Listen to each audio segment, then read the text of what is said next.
Chapter 19. In the 3rd month after the Israelites left Egypt, on the very day they came to the desert of Sinai. After they set out from Rephidim, they entered the desert of Sinai, and Israel camped there in the desert in front of the mountain. Then Moses went up to God, and the Lord called to him from the mountain and said, This is what you are to say to the house of Jacob, and what you are to tell the people of Israel. You yourselves have seen what I did to Egypt, and how I carried you on eagle's wings and brought you to myself.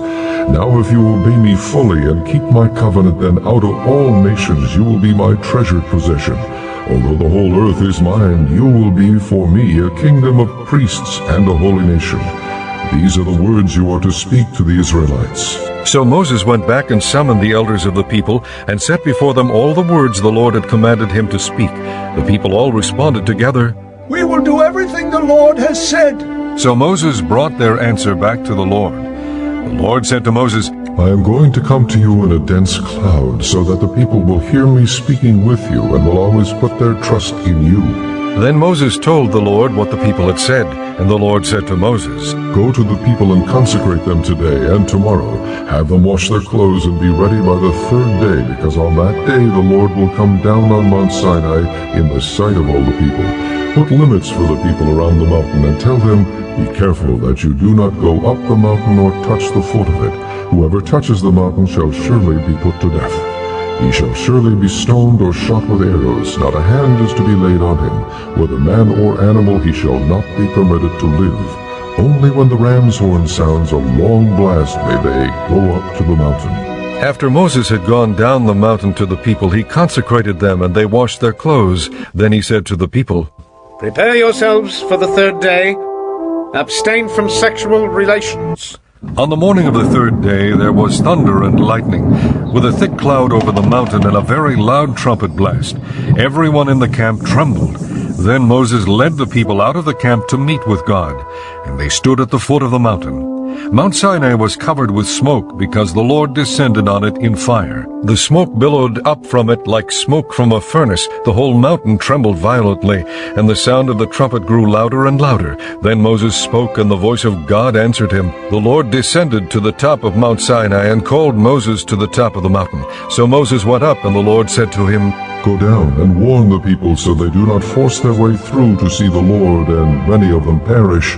Even the priests who approach the Lord must consecrate themselves, or the Lord will break out against them. Moses said to the Lord, The people cannot come up Mount Sinai, because you yourself warned us.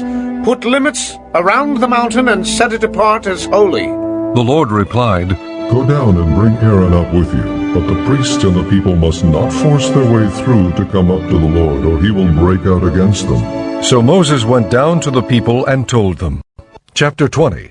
And God spoke all these words. I am the Lord your God, who brought you out of Egypt, out of the land of slavery. You shall have no other gods before me. You shall not make for yourself an idol in the form of anything in heaven, above or on the earth, beneath or in the waters below. You shall not bow down to them or worship them, for I, the Lord your God, am a jealous God, punishing the children for the sin of the fathers to the 3rd and 4th generation of those who hate me, but showing love to 1,000 generations of those who love me and keep my commandments. You shall not misuse the name of the Lord your God, for the Lord will not hold anyone guiltless who misuses his name. Remember the Sabbath day by keeping it holy. 6 days you shall labor and do all your work, but the 7th day is a Sabbath to the Lord your God.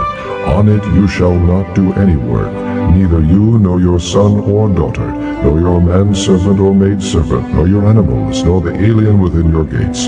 For in 6 days the Lord made the heavens and the earth, the sea, and all that is in them, but he rested on the 7th day. Therefore the Lord blessed the Sabbath day, and made it holy. Honor your father and your mother, so that you may live long in the land the Lord your God is giving you. You shall not murder. You shall not commit adultery. You shall not steal. You shall not give false testimony against your neighbor. You shall not covet your neighbor's house. You shall not covet your neighbor's wife, or his manservant or maidservant, his ox or donkey, or anything that belongs to your neighbor. When the people saw the thunder and lightning and heard the trumpet and saw the mountain in smoke, they trembled with fear. They stayed at a distance and said to Moses, Speak to us yourself, and we will listen. But do not have God speak to us, or we will die. Moses said to the people, Do not be afraid.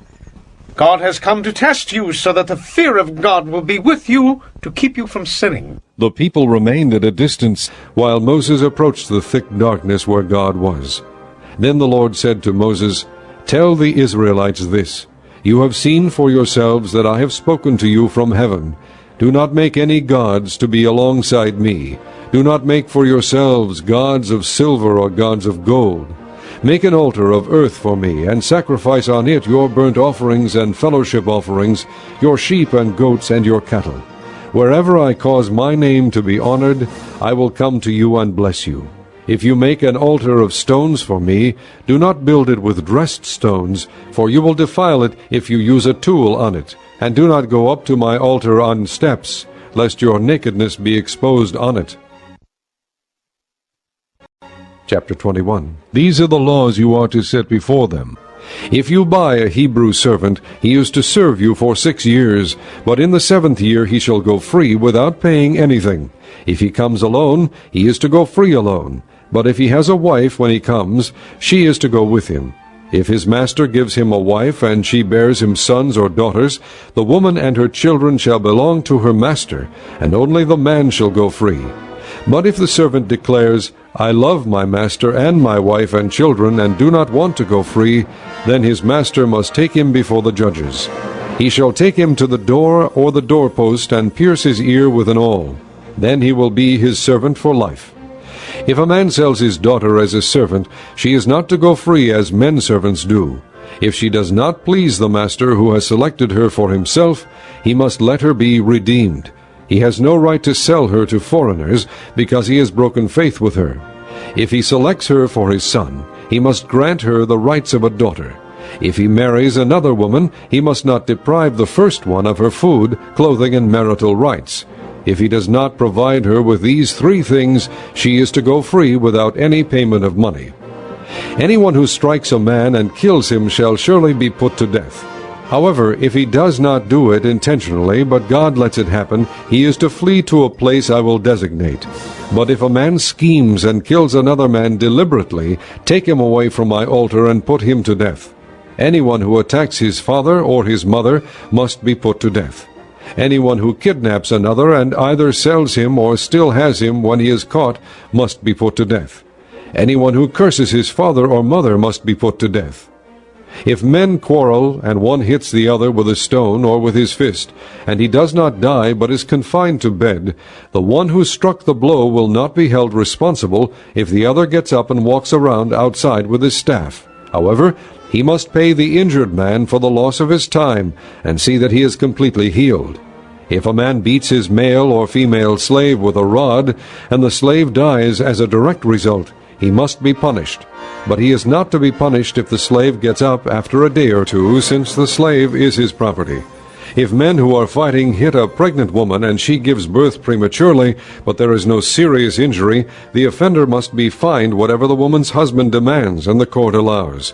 But if there is serious injury, you are to take life for life, eye for eye, tooth for tooth, hand for hand, foot for foot, burn for burn, wound for wound, bruise for bruise. If a man hits a manservant or maidservant in the eye and destroys it, he must let the servant go free to compensate for the eye.